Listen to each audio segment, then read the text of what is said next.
مصطفیٰ کا ہم سفر، گلی گلی نگر نگر، لٹایا جس نے اپنا گھر، احسان جس کا دین پر ہے، چرچے جس کے عرش پر۔ ناظرین اکرام، چونکہ یہ جمادی الثانیہ کا مہینہ ہے اور اس مبارک مہینے کی 22 تاریخ کو خلیفہ اول سیدنا ابو بکر صدیق رضی اللہ تعالی عنہ کا وصال ہوا، اس مناسبت سے کچھ باتیں آپ حضرات کے سامنے کی جائیں گی۔ عزیزان محترم، کسی کی بھی متعلق جو بات بیان کی جاتی ہے یا تو اس کی فضیلت و تائید کے حوالے سے ہوتی ہے یا اس کے دفاع کے حوالے سے ہوتی ہے، تو لہذا میں یہ جو گفتگو کروں گا سیدنا ابو بکر صدیق رضی اللہ تعالیٰ عنہ کے دفاع کے حوالے سے کچھ باتیں میں آپ کے سامنے عرض کروں گا۔ عزیزان محترم،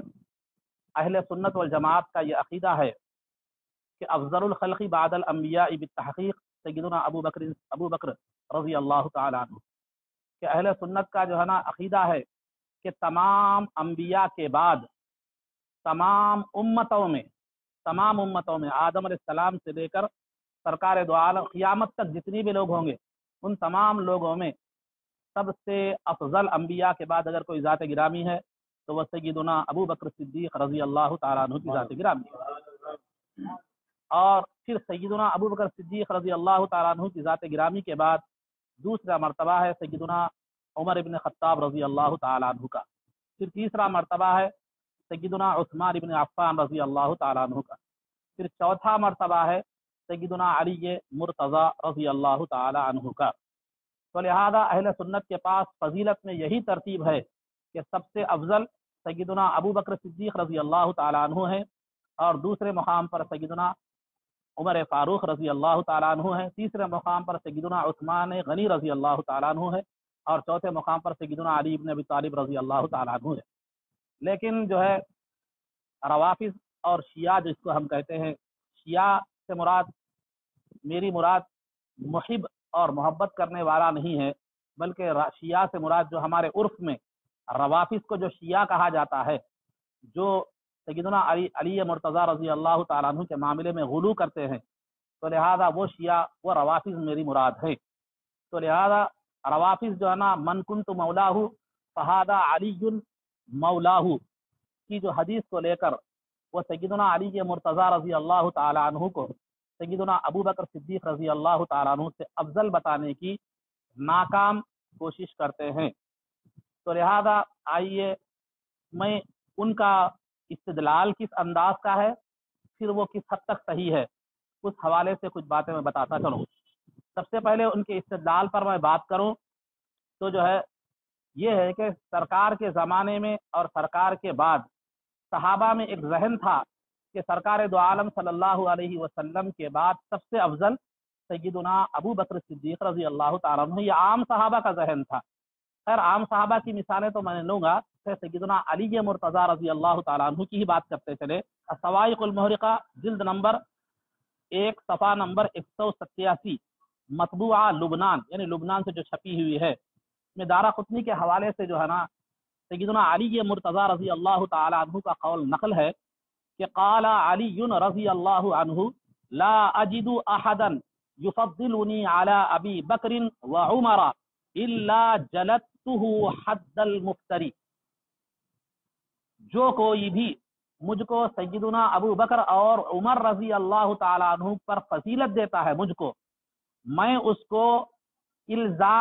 کو کوڑے ماروں گا، اور کوڑے اتنی مقدار میں ماروں گا جو الزام لگانے والے کی حد کے طور پر مارا جاتا ہے۔ الزام لگانے والے کو جو کوڑے لگائے جاتے ہیں جس مقدار میں، وہ اتنے کوڑے میں اس کو ماروں گا۔ تو لہذا سیدنا علی مرتضی رضی اللہ تعالیٰ عنہ کے اس قول سے یہ بات واضح روز روشن کی طرح عیاں ہو جاتی ہے کہ سیدنا ابو بکر اور عمر رضی اللہ تعالیٰ عنہما پر سیدنا علی مرتضی رضی اللہ تعالیٰ عنہ کو فضیلت دینا یہ ایک جو ہے نا الزام ہے اور قابل تعزیر جرم ہے۔ اب اس سے بڑھ کر جو ہے نا اہل حق کے لیے اور حق کی طلب رکھنے والوں کے لیے کوئی اور دلیل کی ضرورت نہیں۔ اب رہا دوسری بات جو من کنت مولاہ فہذا علی مولاہ پر جو ہے نا جو بحث کی جاتی ہے، اس میں ایک کچھ لفاظی بھی ہے، کچھ جو ہے نا کیا کہا جا سکے، اب اس کو میں زیادہ کچھ تو نہیں کہہ سکتا، علم کی کمی سمجھیے یا معلومات کی کمی سمجھیے، وہ ہے کہ من کنت مولاہ فہذا علی مولاہ کی جو حدیث ہے اس پر جو ہے نا تو لہذا خصوصی پس منظر میں تھا۔ وہ خصوصی پس منظر کیا ہے؟ وہ یہ ہے کہ حضرت بریدہ اسلمی رضی اللہ تعالیٰ عنہ کو جو ہے نا کچھ سیدنا علی مرتضیٰ رضی اللہ تعالیٰ عنہ سے کچھ جو ہے نا کچھ غلط فہمی ہو گئی تھی۔ بریدہ اسلمی رضی اللہ تعالیٰ عنہ کو سیدنا علی مرتضیٰ رضی اللہ تعالیٰ عنہ کے حوالے سے کچھ غلط فہمی ہو گئی تھی، اور وہ بات حج سے واپسی کے دوران سرکار کے سماعت مبارکہ تک پہنچی، تو سرکار نے اس کی اصلاح کے لیے غدیر خم پر جو ہے نا یہ اعلان فرمایا کہ من کنت مولاہ فہذا علی مولاہ۔ تو لہذا مولا کے دو معنی لیے جاتے ہیں، آقا اور دوست کے، لیکن مناسبت کے حساب سے دیکھا جائے تو دوست کے معنی لینا زیادہ مناسب ہے۔ کیوں؟ اس لیے کہ وہاں رنجشیں پیدا ہو گئی تھی، غلط فہمی پیدا ہو گئی تھی، غلط فہمی سے کیا ہو جاتا ہے، دوستی ختم ہوتی ہے، تو لہذا دوستی میں فرق آتا ہے، تو اس کی اصلاح کے لیے سرکار نے فرمایا میں جس کا مولا ہوں علی اس کے مولا ہے۔ ایک بات یہ۔ دوسری جو دلیل پیش کی جاتی ہے وہ جو ہے نا یہ ہے کہ علی رضی اللہ تعالیٰ عنہ سرکار کے سب سے زیادہ محبوب تھے، اس وجہ سے جو ہے نا وہ صحابہ میں سب میں افضل ہے۔ ایک دوسری دلیل یہ بھی پیش کی جاتی ہے، تو دوسری دلیل آپ کے سامنے بتاتا چلوں، عمرو بن عاص رضی اللہ تعالیٰ عنہ سے مروی ہے کہ آپ نے ایک مرتبہ سرکار سے سوال فرمایا کہ من احب الناس الیک، یا رسول اللہ آپ کے پاس لوگوں میں سب میں پسندیدہ شخصیت کون ہے؟ تو قال سرکار نے فرمایا عائشہ ہے۔ تو عمرو بن عاص رضی اللہ تعالیٰ عنہ کیا اعنی من الرجال، یا رسول اللہ میری مراد مردوں میں کون سب سے زیادہ آپ کے پاس محبوب ہے؟ تو ذرا سرکار نے فرمایا ابو بکر۔ تو لہذا اگر محبوبیت کی بنیاد پر اولیت ہو تو پھر ابو بکر بھی سب سے زیادہ محبوب ہے، جس طرح سیدنا علی مرتضیٰ رضی اللہ تعالیٰ عنہ جو ہے محبوب ہیں۔ اگر محبوبیت کی بنیاد پر خلافت کا زیادہ حقدار اگر آدمی ہوتا تو اللہ نے خلیفہ آدم کو فرمایا، محمد الرسول اللہ کو نہیں فرمایا۔ اگر محبوبیت کی بنیاد ہوتی تو خلیفہ محمد الرسول اللہ کو فرمانا تھا۔ دوسری بات، اور تیسری بات جو ہے،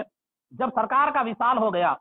اب خلافت پہلے سرکار کے بعد سب سے پہلے خلیفہ کون بنیں گے یہ بات اٹھی، تو وہاں مجموعہ جو جمع تھا اس میں غدیر خم پر جو خطبہ سننے والے صحابہ بھی موجود تھے، سیدنا ابو بکر بھی تھے، سیدنا عمر رضی اللہ تعالیٰ کئی وہ صحابہ، تمام صحابہ جو غدیر خم پر جنہوں نے سرکار کا خطبہ سنا تھا، جس میں سرکار نے فرمایا تھا میں جس کا مولا ہوں علی اس کا مولا ہے۔ اگر ابو بکر صدیق رضی اللہ تعالیٰ عنہ سب سے، یہ علی رضی اللہ تعالیٰ عنہ اگر سب سے افضل ہوتے اور خلافت کے حقدار علی رضی اللہ تعالیٰ عنہ ہوتے تو غدیر خم کے پاس خطبہ دینے والے لوگوں میں لوگ یہ خود کہتے کہ دیکھو سرکار نے ان کو مولا فرمایا ہے، لہذا خلافت کے سب میں پہلے حقدار یہ ہیں، وہ خود گواہی دیتے۔ لیکن کسی نے بھی گواہی یہ نہیں دی کہ سب سے پہلے خلافت کے حقدار سیدنا علی مرتضیٰ ہے، بلکہ سب نے باتفاق جو ہے نا سیدنا ابو بکر صدیق رضی اللہ تعالی عنہ کو خلیفہ منتخب فرمایا۔ تو صحابہ نے بھی مولا سے معنی آقا کے نہیں سمجھے، اب افضل کے نہیں سمجھے، اگر وہ سمجھتے ہوتے تو بجائے ابو بکر صدیق رضی اللہ تعالیٰ عنہ کے سیدنا علی مرتضیٰ رضی اللہ تعالیٰ عنہ کا نام پیش فرماتے تھے۔ اللہ رب العزت ہمیں ان تمام چیزوں سے، ہم ان فتنوں سے محفوظ فرمائے، اور حق کہنے، حق سننے اور حق پر عمل کرنے کی توفیق عطا فرمائے، عزت و عافیت کی زندگی دے اور ایمان پر خاتمہ فرمائے۔ وآخر دعوانا الحمدللہ رب